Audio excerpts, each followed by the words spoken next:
Hi students, in today's session I am going to discuss about crystal field theory, in short CFT from coordination compounds chapter. And as your favorite, I will reveal the trick also. After the completion of this video, you will be able to draw CFT for both octahedral as well as tetrahedral complexes. Let us start our session. Metal consists of d orbitals. These d orbitals are 5 d orbitals will be present. One is dxy, dyz, dzx, dx square minus y square, dz square. These are the 5 d orbitals. These 5 d orbitals which are present in the metal, we call it as degenerate d orbitals. The reason is these 5 d orbitals are having the same energy. That's why we call it as degenerate d orbital. Electron can enter into any of the d orbital. And these are the structures of these d orbitals. This is the x-axis and this is y. Let us assume that.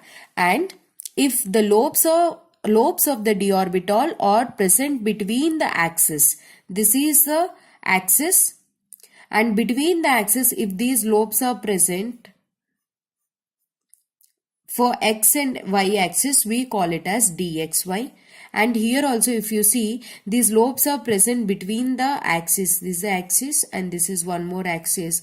And the lobes are present between the axis.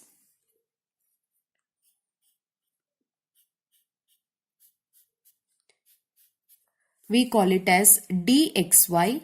Sorry, this is dyz and this is dzx. Here in this case dx square minus y square and dz square. Students, if you observe, the lobes are present along the axis.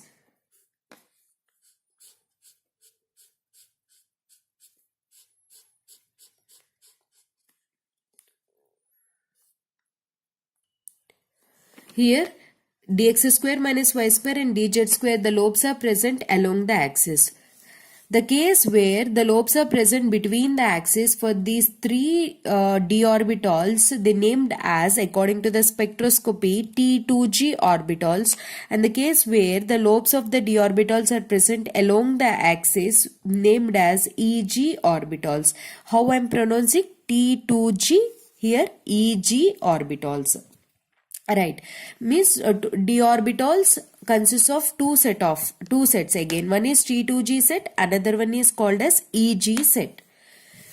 D orbitals, all the d orbitals are having the same energy. Up to here clear, students? Now what happens is, if you see a complexes like COF6 3 minus or COCN6 3 minus, this case of I gave 2 examples. In this case what happens is, this is a metal. We discussed about the metal which consists of d orbitals, right?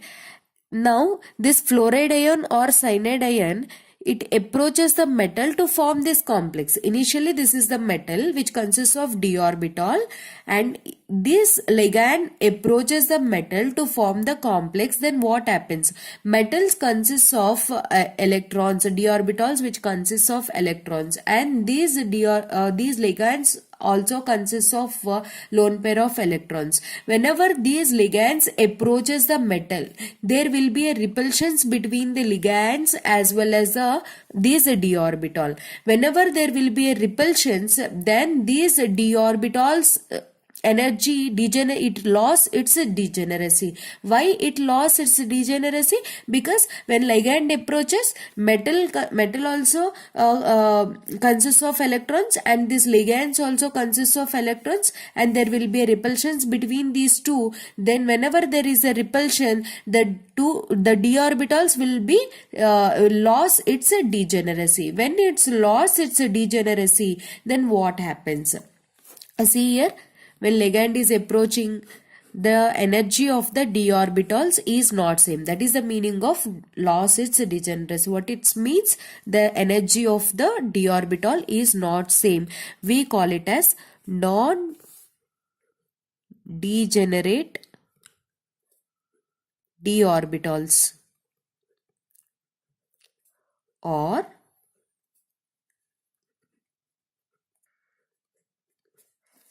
average energy of the d orbital in a spherical crystal field.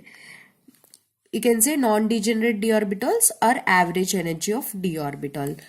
These non-degenerate d orbital get splits into two sets. One set we call it as EG set and other set we call it as T2G set. And see here, if you observe carefully, this EG set lobes are present along the axis. We already discussed. And in the case of octahedral complexes,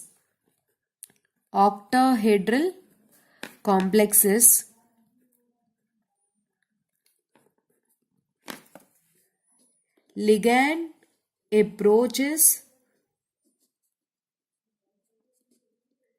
along the axis.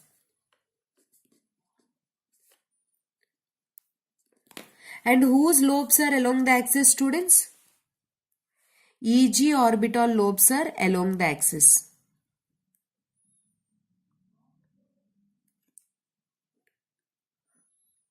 Lobes are along the axis. Whenever EG lobes are along the axis, then in the case of octahedral, what is happening? Ligand is approaching along the axis and EG orbital lobes are also along the axis. So these two EG orbitals energy is raised. And if you observe here, T2G orbital lobes are present between the axis. T2G orbital lobes are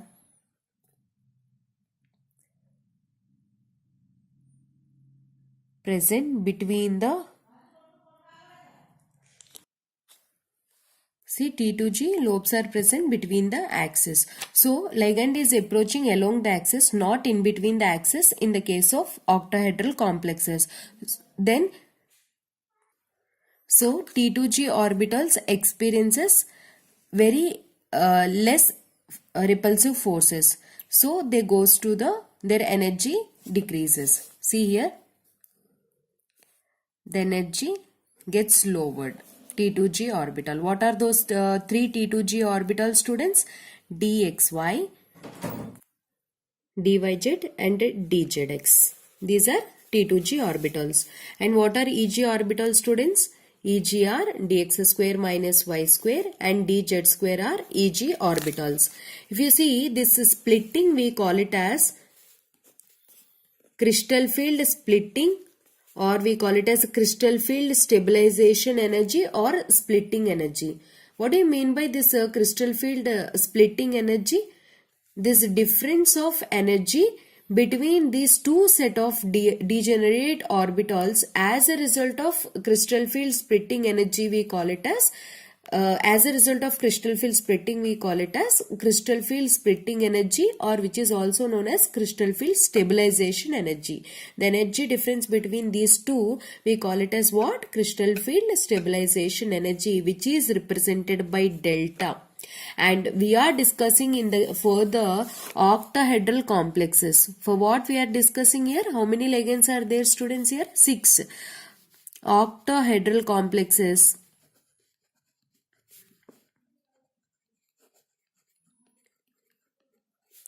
So delta naught. This O stands for octahedral complexes. And here I am going to tell you a small trick which is useful for you. No need to remember this T2G means some value, EG means some value. No. See, total 5 orbitals are there. Take numerator 5 and denominator 5, because how many total d orbitals are there? 5. That's why denominator 5. And among two d orbitals, these T2G orbitals energy is decreased. So among how many? Among 2, and T2G orbitals energy are decreased. So minus 2 by 5, and this is for octahedral complexes CFSE, that's why minus 2 by 5 delta naught for T2G. This is for T2G. And in the case of EG, for total 5 d orbitals, among 3 d orbitals, this EG orbitals energy is increased, means 3, its energy is raised, positive sign, and delta naught for means delta naught indicates, O indicates it is for octahedral complexes. So EG, what is the EG CFSE value, students? What is the EG value? 3 by 5 means plus 0.6 delta naught. And T2G, what is the value for octahedral complex? Minus 0.4 delta naught. See here. First, what you do in your exam? Just draw 5 d orbitals. This 5 d orbitals energy is raised. First draw 5 d orbitals, energy is raised. You mention it as average energy of d orbitals when ligand approaches. Then d orbital splits up into 2 sets. One is called as T2G set, another one is called as EG set, and the total energy difference between these splitting, we call it as delta naught, and the energy difference is delta naught. And EG and T2G. T2G, how much, students? Total 5 d orbitals are there. Among 2 d orbitals, its energy is decreased, so minus 2 by 5, and its energy is increased among 3, that's why it is plus 3 by 5 delta naught. And this is for CFSE crystal field theory for octahedral complexes. In the case of tetrahedral complexes also the same thing will happen, but let us see the diagram for that. Just the reverse of this, because in the case of tetrahedral complexes, what happens? See, in the case of tetrahedral complexes, ligands approaches between the axis. Whenever ligands approaches between the axis, whose lobes are between the axis? T2G orbital lobes are between the axis. So which orbitals goes to the higher state? T2G orbitals. Means here you should write T2G, here you should write EG. Once see the diagram.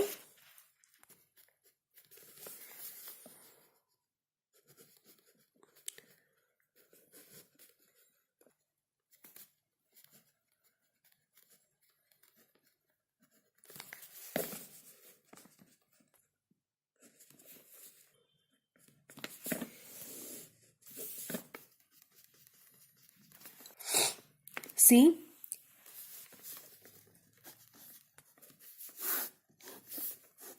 in the case of tetrahedral complexes, what you do is just take the d orbitals, 5 d orbitals. When the ligand approaches, the 5 d orbitals lose the degeneracy and comes to the excited state, and these 5 d orbitals splits up into 2 sets. And in this case of tetrahedral, what happens is the ligand approaches between the axis. T2G orbital lobes are between the axis, so these T2G orbitals experiences more repulsive forces and goes to the excited state. And this is the excited state of T2G orbitals, and EG orbital experiences less repulsive forces, they comes down. And the main thing in the case of tetrahedral is, according to the spectroscopy, you should not represent a Garrett symbol for this. Don't write a G. Okay, while you are writing your exam, mention only T2 for tetrahedral, and in the case of octahedral, T2G, right? And in the case of EG, what you do for tetrahedral is don't represent Garrett symbol G, only E. For octahedral, you can represent EG. Only E in the case of tetrahedral and EG in the case of octahedral. Fine. And here, out of total 5 d orbitals, among 3 orbitals, EG means E orbitals are decreased. So 3, its energy is decreased, minus, and delta T. Delta T, delta symbol indicates crystal field splitting energy. T stands for, this is for tetrahedral complex. And here what is the trick, students? Total 5 d orbitals, 5, and among how many? 2, and its energy is raised, plus positive symbol and delta T because this is for tetrahedral complexes. That's it. Is it clear? I hope you like this video. Thanks for watching my videos and loving my videos. And still, if you didn't subscribe to my channel, subscribe my channel. I'm going to do more and more tricks that is useful for you, both PU exams as well as for your competitive exams. Thanks for watching.